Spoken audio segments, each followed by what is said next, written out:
देश के सामान्य परिवारों को परेशानी भी कम से कम हो, इस पर हमारा फोकस रहा है। एलपीजी के देश में ही उत्पादन को भी बढ़ाया जा रहा है। સમગ્ર દેશભરમાં એલપીજી ગેસ સિલિન્ડરનો મામલો ગરમાયો છે તો ત્યાં જ સરકાર એવું કહે છે કે ગેસ સિલિન્ડરનો પૂરતો જથ્થો ઉપલબ્ધ છે, તો પછી કેમ જનતા રસ્તા પર લાંબી લાંબી લાઈનો લગાઈ રહી છે સિલિન્ડર માટે? કેમ સિલિન્ડર ઉપલબ્ધ નહીં થઈ રહ્યા અને કેમ સિલિન્ડર બુક કરાવવા જઈએ છીએ તો જવાબ નથી મળી રહ્યા? નમસ્કાર, આપ જોઈ રહ્યા છો ચક્રવાત ન્યૂઝ. હું આપની સાથે વંશિકા.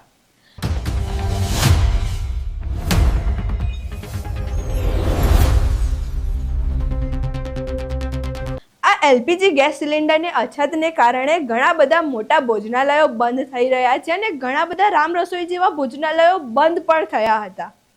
જો આ ભોજનાલયો બંધ થાય છે તો તેની મોટી અસર જોવા મળે છે ગરીબો અને મજૂરો ઉપર, જે તેમનું ભોજન ત્યાંથી પૂરું પાડતા હતા. તો હવે આ ભોજનાલયો બંધ થાય છે તો તે તેમનું ભોજન ક્યાંથી પૂરું પાડશે? આ બધું જોઈને, આ બધી પરેશાનીઓથી જે મજૂરો, જે પરપ્રાંતિયો અહીંયા કામ કરતા હતા તે હવે પોતાના વતન પરત ફરી રહ્યા છે. આ બધું જોઈને પરપ્રાંતિયો માટે અમુક લોકો મેદાને ઉતરે છે અને તેમની મદદ કરે છે નાસ્તા પાણીનું વિતરણ કરીને.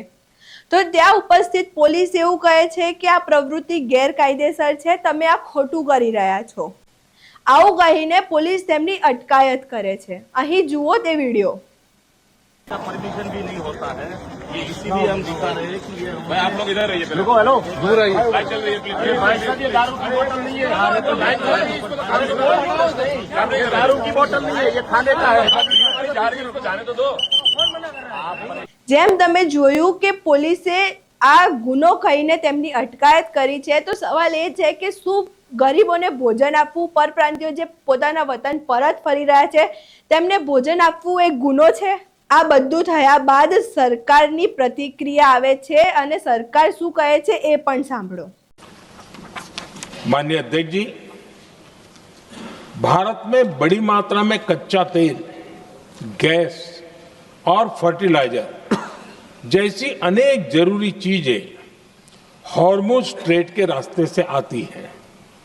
युद्ध के बाद से ही हॉर्मुज स्ट्रेट में जहाजों का आना जाना बहुत चुनौतीपूर्ण हो गया है.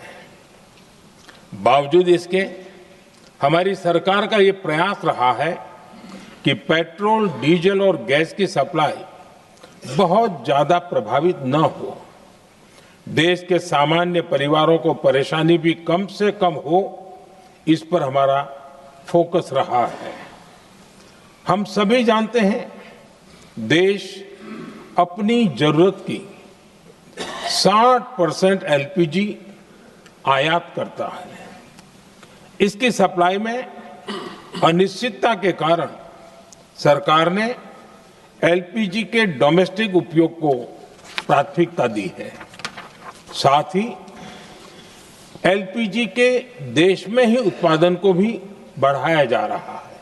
જેમ તમે જોયું કે સરકાર એવું કહે છે કે ગેસ સિલિન્ડરનો જથ્થો પૂરો પાડવાની તે પૂરો પ્રયાસ કરી રહ્યા છે. તેમનું પૂરું પ્રયત્ન છે કે ગેસ સિલિન્ડરની અછત ન થાય. તો આ બધા બાબતે સવાલ એક જ ઊભો થાય છે કે શું સિલિન્ડરનો જથ્થો પૂરતો છે કે નહીં? શું એલપીજી ગેસ સિલિન્ડરની સપ્લાય ચેનમાં કંઈક ખામી આવી રહી છે કે પછી જે જનતા પેનિક કરી રહી છે તે ખોટું છે? આ સમગ્ર મામલે તમારું શું કહેવું છે અમને કમેન્ટ બોક્સમાં જરૂરથી જણાવજો. જો અમારો વિડીયો પસંદ આવ્યો હોય તો લાઈક કરો, કમેન્ટ કરો, શેર કરો અને સબસ્ક્રાઇબ કરવાનું ભૂલશો નહીં. નમસ્કાર.